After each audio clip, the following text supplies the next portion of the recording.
Kirby's Dream Land was the very first Kirby game, releasing all the way back in 1992, a year after Sonic was released.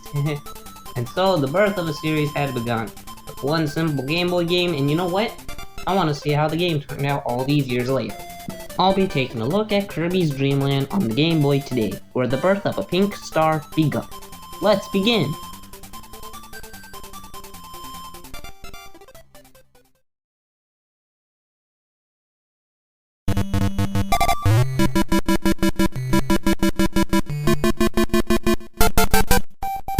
Kirby's Dream Land is a very simple game, being both on the Game Boy and being designed to be simple at its core. But the simplicity doesn't make the game bad. In fact, it does quite the opposite.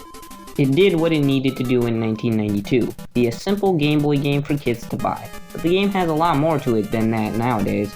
The game is very cute looking, and if you're a longtime Kirby fan, you'll expect that immediately. But back then, this was very much new, and it was a great starting direction for the series.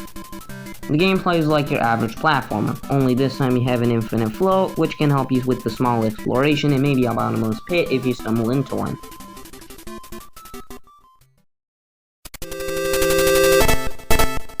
The bosses are also fairly charming, ranging from the easy wispy woods to the much harder King Dedede fight. The stages are crafted nicely to fit with Kirby's moveset, and they all take advantage of what Kirby can do. Example, you fight Kabula with the mint flower from the same stage you learn it in. Just very simple, yet fun gameplay to enjoy.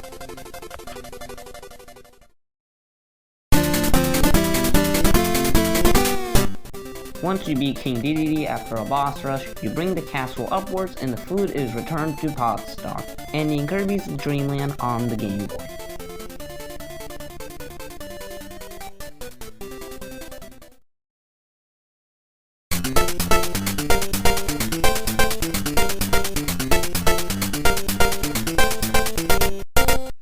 Other than the 4 levels, there isn't much to sink into at first, because after completing the game you get a code for the extra mode of the game, and it's very much something you'll need a lot of time to even get through.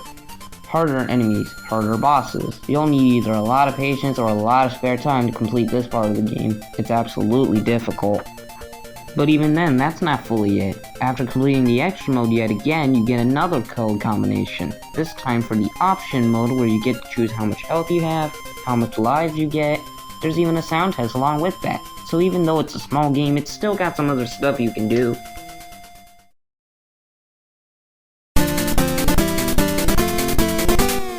Kirby's Dream Land on the Game Boy is a very cute, charming, and easy game to play.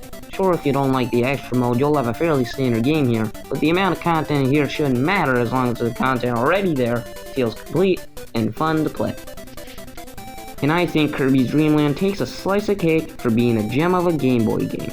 I'm Necro, this has been a dreamful review of Kirby's Dream Land on Nintendo Game Boy. See you next time.